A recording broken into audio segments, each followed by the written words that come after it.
This every Wednesday about this time, we have a chance to check what's on the docket. I'm sure that the stuff that's taking place in Indiana and Arkansas eventually will wind up in the courts. I know we've got other cases that are on the docket.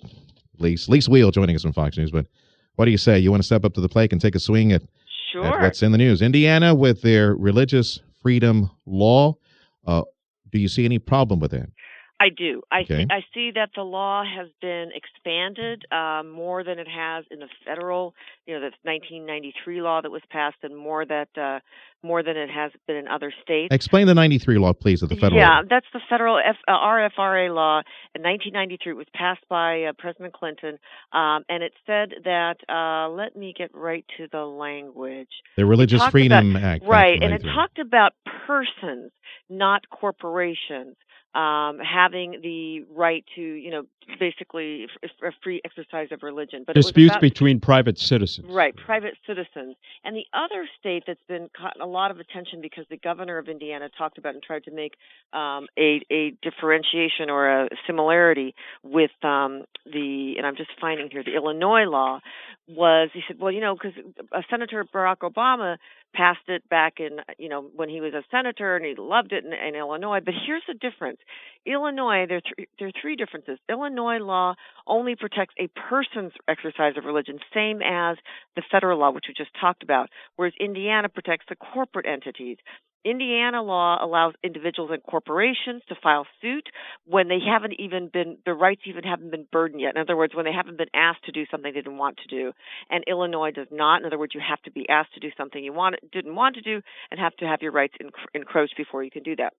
And then third, Indiana allows individuals and corporations to assert their claim as a defense in a private suit, even if the government isn't involved. Illinois law does not do that. So I'm just trying to give you three examples there where I think that the Indiana law is much broader than any of the 19 states and the federal law. Well, I can see some perceived legal pillars here that would be shaken up a bit. And starting off with the whole corporations equal people thing and the right to religion.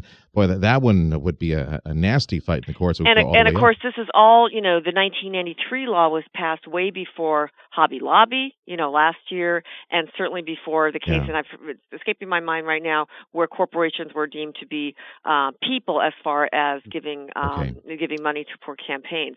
So, a lot of change in the landscape since 1993. I think the governor was pretty clear yesterday when he came out. I mean, frankly, I think he looked a little embarrassed. You could tell. Right? He did. I mean... Well, the onslaught by these bullies is just amazing in that state. Who are these bullies? Absolutely amazing. These are the radical, gay-driven agenda. People who just want to be treated equally in this country? It's much more than that. I don't think it's just that. I mean, for example, here in the state of New York, the governor, you may not like him or whatever, but the governor has issued something's called what is it called exactly? I can't remember get the right term for it, but if you're going on state business and it's non-essential, a ban, that's what it is, a ban on flights. A ban on traveling for state business in Indiana. I mean, that's sending a message. And I don't think the governor of New York is a crazed left winger. I mean, that's not what we're talking about here. Yes, there are some groups that are, very, very vocal, and you could say that they're almost bullying in their context. But a lot of people, just regular people, are saying, hey, this isn't right. I mean, it's not right to discriminate against somebody just because they're gay. Let me get your opinion on something else before I punt over to Tim for him to talk to you for a few minutes here. Do you think that this legislation is a knee-jerk? It seems to me that it's a knee-jerk reaction by social conservatives to some rather obscure small headlines that popped up here and there about bakers, cake shops, florists, and exactly. They were targeted by some people in the gay community. So, okay, I'm going to force you to accept my lifestyle. You're going to have to service me, that type of thing. Okay, fine. Now, did they jump the gun? Did they jump too early before looking here? I think so. Yeah. I think especially when the governor comes out and says, "Oh, there's really no difference between the federal law and or the Illinois law." And here, I just cited you three. I mean, and I'm not the swiftest of the reindeer, and I can figure it out. So, it doesn't make sense that he would say that. I think they should have waited for, I guess, more litigation. Yeah. To come out, and now he said, he wants new legislation on his desk by the end of the week because he realizes, man, I got to backtrack because it's not just a political issue; it's an economic issue. It is now for Indiana. I mean, my gosh! Lis Wiehl joining us on 710 KURV from Fox News. Yeah, Lis, Tim Sullivan here. Yeah. I think you can also cite the Arizona law, which was a law, much like those in 19 other states. Lawmakers a couple of years back tried to expand their RFRA to include this private citizen dispute deal, and it was met with the kind of outcry and uproar as we're seeing in Indiana, and Governor Brewer quickly, to her credit, shot it down. Yeah, and I think Pence is doing that as well, the governor there in Indiana. But he's got to quit saying that there is nothing in his law that causes discrimination against gays and lesbians. Because you're denying something like, why are you denying it so vehemently then?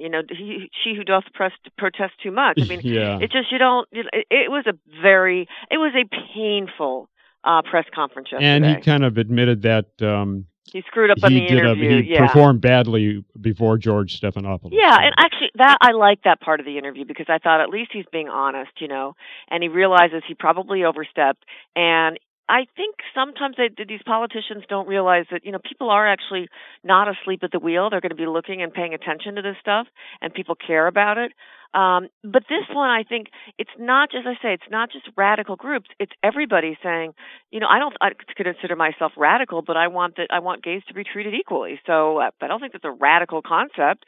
And I would feel horrible if a state was discriminating against gay people in my state. I would find that abhorrent. Now, on the other hand, I'm sure if I were marrying, if I were gay and marrying my lesbian lover, I probably wouldn't want to go to a Christian bakery. Well, why not? Why shouldn't you be able to go anywhere you want to go? You've got the left rearing its head over here with Tim. See, Lis? It's not left, it's common sense and human decency. No, it's not. It is your radical agenda being imposed on people who want to live their own religious anybody views. Go anywhere they want to? I tried really hard not for this to descend into a fight. Anybody. Oh, man. See, there's the difference. No, left you're making it. And right. Yeah. Tyrannical imposition of your beliefs on the religious community, and that's why they feel they need to pass laws.